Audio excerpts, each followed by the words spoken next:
Okay, so now that we've talked about what a startup is in general, let's go over a couple examples. First is Qualcomm, which you may or may not have ever heard of, but you actually are all customers of, because Qualcomm makes the chips for cellular communications that go in all Apple devices and most other cellular devices. So we'll talk about Qualcomm a little bit more in a minute, but I want you to watch this video, which describes this genesis of the company from one of its founders.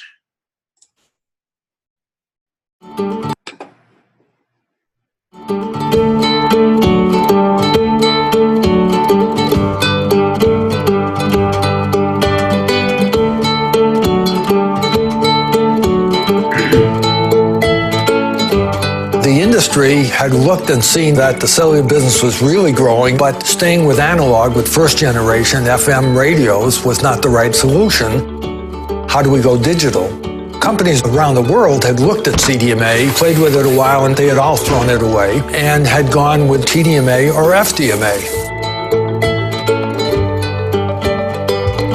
One of the things did catch their attention, that rather than perhaps a 3-to-1 improvement in the number of customers you could accommodate in a given antenna and a given bandwidth, with CDMA, we came to the point that it would be 10 to 20. It would provide a significant economic advantage by being able to get many more users into the same amount of spectrum.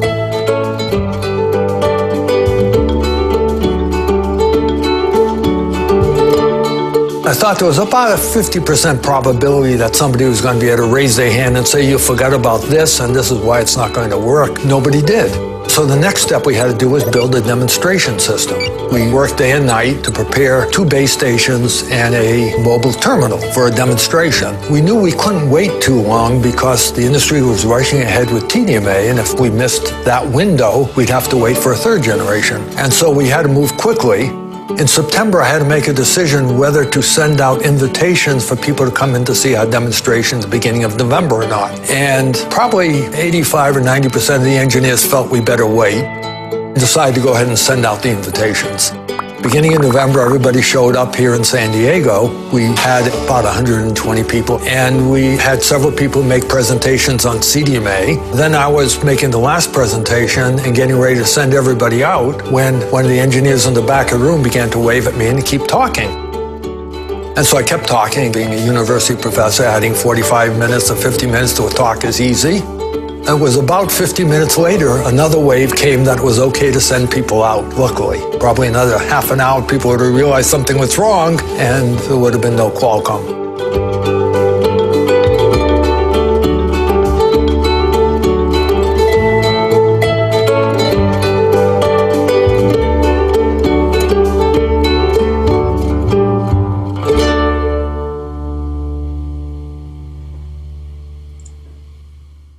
Okay, so a couple of the things I hope you noted about Qualcomm was, one, it sought hypergrowth. It wanted to go, you may have heard them mention that what was attractive about their proposed technology was that instead of having 3 or 4 to 1, that you could actually go 10 or 20 to 1, which means you could have a lot more people using your technology than the alternative. They are also being innovative with their technology that others had thrown away or stopped considering. So Qualcomm is a quintessential startup. It's from the 90s, back when I was in law school. And just to give you a sense of what this means as far as the value of the business, let's look at the stock chart of Qualcomm. Now let's put aside the fact that it's down 10% today. That's of course obviously a big deal, but not necessarily relevant to the point we're making. So what I have here is the stock chart of Qualcomm from the time it went public back in 1991 until today. Let's see, close that ad. Okay, so here, scroll a little bit more. Okay, so from 1991 till 2019, the Qualcomm value of Qualcomm stock is this blue line. You can see it went up in the dot-com bubble in 1999, 2000, came down, and now it's gone back up. Okay. Now, let's compare that to and you can see it's gone up about 7,000% in that time. So it's increased in value 70 times. If we look at the Dow Jones Industrial Average, which is a representation of the 30 largest companies in the United States, it has gone up only 681% over that time. So Qualcomm has gone up exponentially more than the Dow Jones average. If we look at the S&P 500, let's take off Dow Jones. The S&P 500, which is the 500 largest companies that are publicly traded, it's only gone up about 500% over that period of time. And even if we look at the NASDAQ here in pink, which is the stock exchange that favors technology companies and has a higher percentage of technology companies like Qualcomm, it's only up about 1,000% over that same period of, say, 30 years, 27 years. So this is what can happen when you're successful as a startup and you achieve that hyper growth. Now, of course, Qualcomm didn't start as a company in 1991. That's when it went public. So there's much more of a history of Qualcomm off to the left of the screen here when it was a private company. Now, a more recent example of a successful startup that I like to use is Airbnb. I'm going to play you this video where one of the founders of Airbnb, Brian, is going to tell you their story about how they got started and some of the difficulties they went through.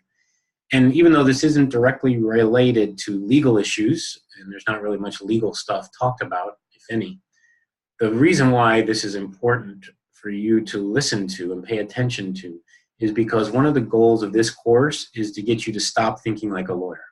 You know, if you want to be a startup lawyer, a transactional lawyer, the worst thing you can do is go take moot court and trial advocacy. Those are great things to do if people want to be those types of lawyers. But if you're going to be a business lawyer or someone who helps nonprofits, you're going to actually want to avoid litigation. You don't want to go to court. That's always lose-lose scenario. The only winners in litigation are the lawyers. If you want to be involved in businesses and enterprises and startups and nonprofits, you need to be able to understand the business side of it, and you're going to be able to need to communicate with people who aren't lawyers. So understanding what they think, understanding their perspective, being sensitive to their concerns, those are all important. So it's always a good thing as an attorney who wants to represent startups or businesses or companies to get as much exposure to the business people, the founders, as possible, so you can understand what they're going through, and thus, when it comes time to help them, you can better provide advice about the pros and cons of certain decisions. So let's listen to Brian tell the story of Airbnb. The first round of financing we did was the Visa round. Well, what do I mean by the Visa round? You know those binders you put baseball cards in? Well, we put credit cards in those. I actually have a binder with 20 or 30 credit cards. Joe and I were in so much debt. And by the way, I don't know if maybe this is a unique thing to me, maybe it's like my own neurosis, but like, I remember for the first 2 years we started the company, I would wake up in the morning and I would just have this like kind of panic. And maybe this binder was part of that panic, but it was just like, everyone thought it was crazy. No one supported us. We had no money. It was the best weight loss program ever. I probably lost 20 pounds and I didn't have any money for food. And I would wake up in the middle of the morning, like my heart pounding. I was like, how the hell did I get myself in this situation? Like, what am I doing? Like, and over the course of the day, I would convince myself that everything's going to work out. No, I got a plan. It's all good. And by the night, I would like go to bed really confident. I was like, no. Now things are turning the corner. I'd go to sleep, and it was like a reset button. All of a sudden, I'd be like, oh, and like it would just jolt me out of bed again. My heart would start pounding again.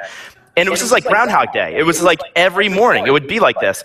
And I don't think this binder really helped. So, we launched for the Democratic National Convention. So this is August now, 2008, almost a year after we had the original idea. We built 3 versions of the website. There's a saying that if you launch and no one notices, just launch again. So we did. We launched 3 versions of the website.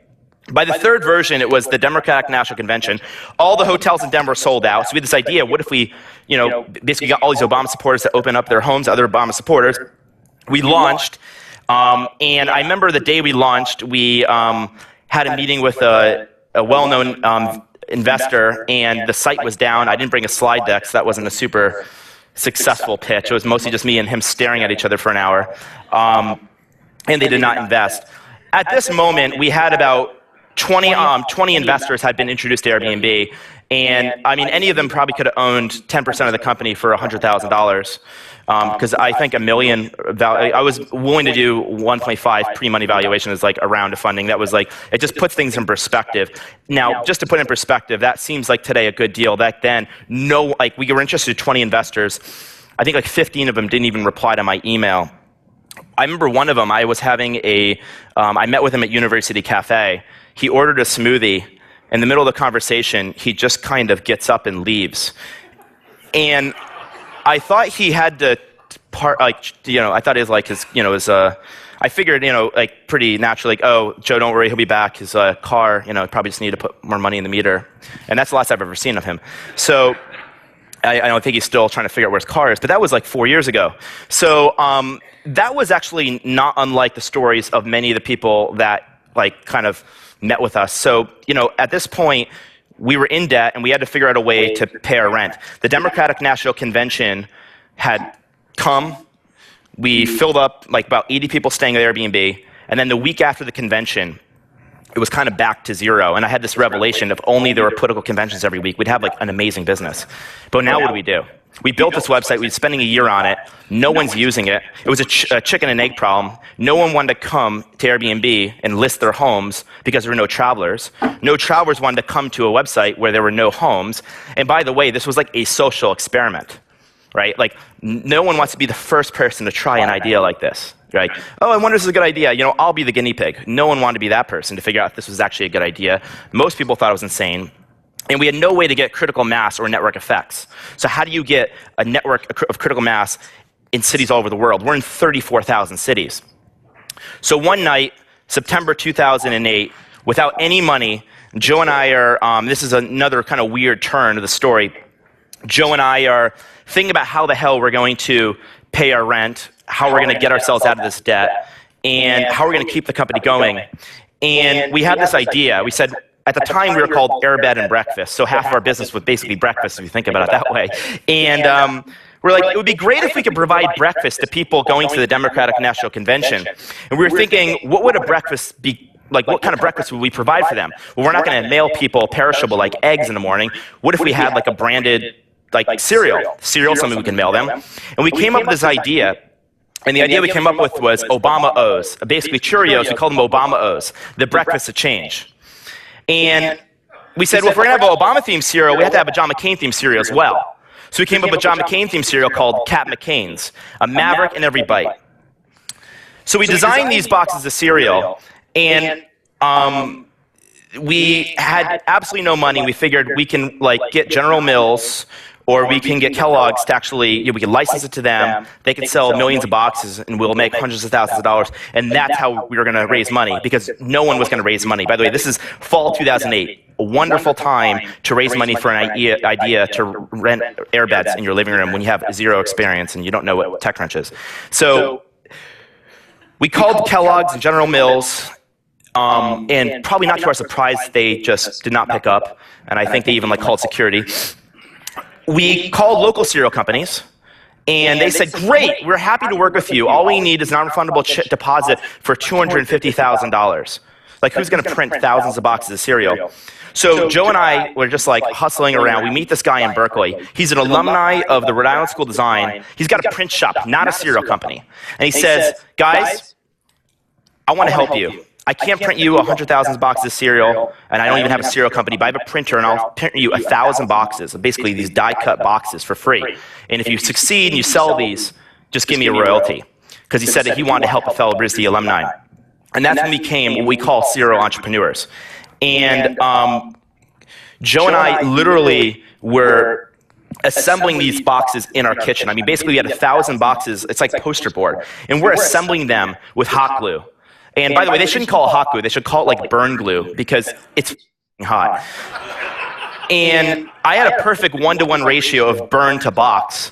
And there were 1,000 of these boxes. And I remember we were gluing all these boxes. We didn't even have any cereal. So we would go to the grocery store to get cereal, but we didn't even have enough money to buy all the cereal boxes. So we would go every night to buy 50 boxes, because that's all the money we had. And we went to like the really cheap grocery store because that's where you get dollar box of cereal. And Joe and I had to be like a spotter because like he was afraid something would happen to him in this grocery store because it was in a really bad neighborhood. And I remember at some point something like dawned on me because I'm in the middle of the kitchen, I'm assembling cereal boxes. I'm like, I wonder if Mark Zuckerberg was assembling cereal boxes when they first launched Facebook. I don't remember when it just like took off, like him 1 year later assembling cereal. I wonder if this is a good sign or a bad sign. And I thought to all the other entrepreneurs that were in my predicament of 1 year later assembling cereal for a technology company, and that's when I kind of worried about our prospects. I remember one day my mom called me, she's like, are you guys a cereal company now? And the scary thing wasn't the question, but what the answer was, because I think technically we were at that point. Anyways, we had this idea, we mailed these boxes of cereal to press, and in a matter of a couple weeks, we had a pretty ingenious idea to how to get it out. We actually ended up selling $30,000 worth of cereal boxes, and that was our first round of financing. So, you know, this is now a year in, no money. We sold $30,000 boxes of cereal. We're like back to broke, which is like a great thing for me. And then that's when we decided to enter Y Combinator. And I remember meeting with Paul Graham, and the first question he asked me is, people are doing this, like the Airbnb? And we go, yeah. And he goes, what's wrong with them? And that was the beginning of my interview. So I could kind of tell that, and that was like the highlight. It kind of went down from there. He halfway through the interview tried to convince us to like start a bank. And because he just is always trying to convince you to start a different business than when you tell him, and somehow we were going to be the company that starts a bank. I think that became Stripe. And so we're about to leave. He thinks this is the worst idea ever. And then we hand him a box of Obama O's. And he basically says, if you can convince people to buy a $4 box of cereal for $40, maybe convince them to stay in other people's rooms. And so he led us into Y Combinator. So I think the